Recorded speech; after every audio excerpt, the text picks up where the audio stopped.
Hey everybody, Mike here. Welcome to the channel. Well, today we're going to be talking about HDRI, right? What does it stand for? What is it used for? And what's the whole deal with it, right? Well, in order for me to explain that, we need to start by looking at HDR instead of HDRI. HDR stands for High Dynamic Range, and HDRI stands for High Dynamic Range Image. Now, what is it? Well, if I Google HDRI and I look for images, I'll see images that usually involve sky or some kind of light, and often you see this funky looking distortion. And you probably know that they're used in 3D modeling software to give a certain look on your model, right? But let's get into a little bit more depth here. So what I'm going to do is I'm going to look for HDR instead of HDRI. And in order for me to explain exactly what HDR is, we need to talk about photography, right? Now, let's say we have a photo that is overexposed, okay? So, overexposed photo. And that's what we're talking about. We're talking about photos, okay? Now, for example, here you see a super blown out image. Let's do this one, right? The girl in the photo is holding on to a tree, I guess, and you see that there are large portions of the photo that lost all detail, right? For example, her left hand right here, everything on the left hand side, a lot of details in the face. You get the idea. Super, super blown out, right? Okay, now let's go and look for an underexposed photo. It's super, super dark. So we have photos that lost a lot of detail in the black areas. I mean, this is, of course, extreme, but let's look at something like this, right? Here in the bottom left corner, you lost almost all detail. And if you go and look at something like this, in the bottom right corner, same deal. It's so dark, so black, you lost all detail. Now, the dynamic range is the difference between the blackest black and the whitest white, right? Or the darkest and the brightest in a photo. Now, whenever you're taking a photograph, you're looking for that balance. You want the dark to still have details, and you want the white to still have details, which can be very, very difficult. And if I look at this one right here, you got overexposed, underexposed, and correctly exposed, right? Now, with a high dynamic range image, what you do is you start making photos that are underexposed, and then you go up a step with each photo, right? So you basically go from underexposed all the way to overexposed.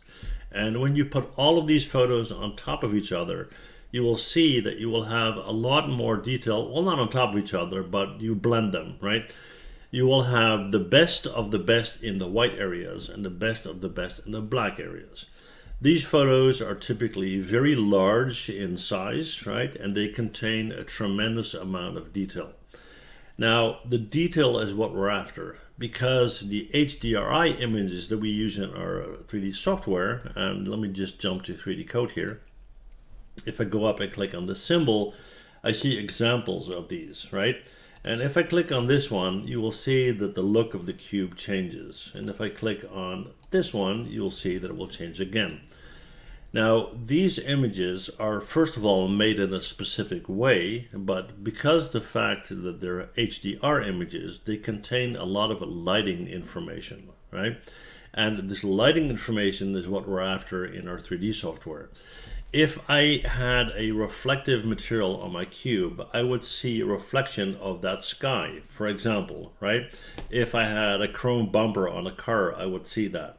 Not only see the reflection, but it will simulate actual light, like daylight, if it was made during the day, or studio light, okay?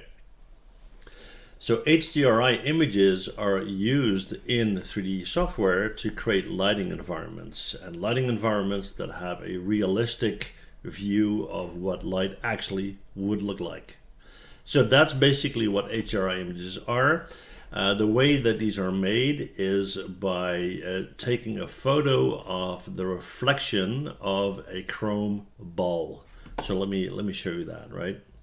Not that it's something you would need to know, but taking HDRI images.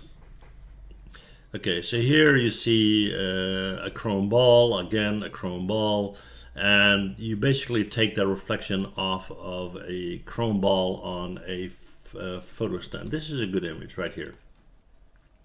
So here's a tripod with a chrome ball on it, and you can see that this lighting right here is reflecting off of it. And what's really cool is that they have virtual studios now, right, where they record movies. And what they would do is they would match the environment lighting, right? They would match it, and they would take photos of it and use it in that virtual studio to get that same kind of lighting on the objects or the characters or whatever's moving around in the studio, okay? So yeah, a lot of info, but hopefully you understand the meaning of it and what they're used for. And again, here is another example, okay?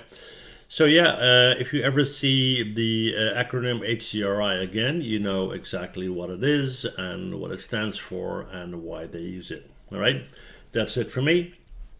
Thanks for watching this video. If you enjoyed it, hit that like and subscribe, and I'll see you guys in the next one. Bye.